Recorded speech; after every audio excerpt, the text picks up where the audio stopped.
আসসালামু আলাইকুম। পিল খাওয়া নিয়ে নানাবিধ প্রশ্ন থাকে। কখন খাবেন, কিভাবে খাবেন এবং এটা খাওয়ার নিয়ম কি? আজকে সেসব প্রশ্নের উত্তর দেওয়ার চেষ্টা করব। তো যেকোনো ওষুধ খাওয়ার পূর্বে অবশ্যই একজন ডাক্তারের পরামর্শে ওষুধ খাবেন। আমার এই ভিডিওগুলো আপনাদেরকে তথ্যমূলক এবং আমি এই ভিডিওর মাধ্যমে আপনাদেরকে বিভিন্ন আ তথ্য দিয়ে থাকি। তো আমার হাতে যে পিলটি দেখতে পাচ্ছেন এটি ফেমিকন, বাংলাদেশে একটি জনপ্রিয় পিল। তো এটি খাওয়ার নিয়ম আজকে আপনাদেরকে জানানোর চেষ্টা করব। পিল খেতে পারবেন, অবশ্যই বিবাহিত হতে হবে। বিবাহিত মেয়েরা পিল খেতে পারবে, অবিবাহিতরা এই পিলটি খেতে পারবে না।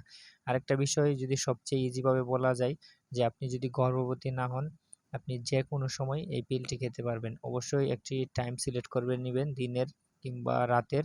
অধিকাংশ সময় যে রাতে এই পিলগুলা খাওয়া হয়, নির্দিষ্ট একটা টাইমে পিলগুলা খাবেন। আর পিলগুলা যদি ১ দিন পরপর ২ দিন খেতে ভুলে যান সেক্ষেত্রে কি করণীয়? অবশ্যই আপনার যখনই মনে পড়বে সেই সময় আপনি কিন্তু এই পিলটি খেয়ে নিবেন। কোনো দেরি করবেন না।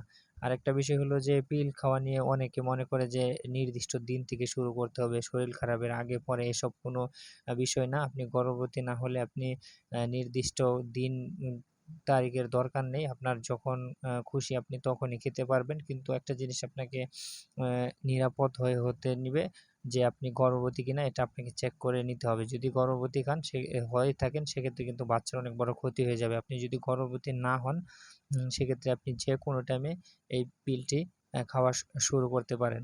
তো এই পিল খাওয়ার আরেকটা সমস্যা হলো যে আপনারা পিলটি খেতে ভুলে যান অনেক সময়। যদি ভুলে যান সেক্ষেত্রে যখনই মনে পড়বে যে আপনি এই পিলটি খেতে ভুলে গেছেন তখনই কিন্তু এই পিলটি খেয়ে নিবেন।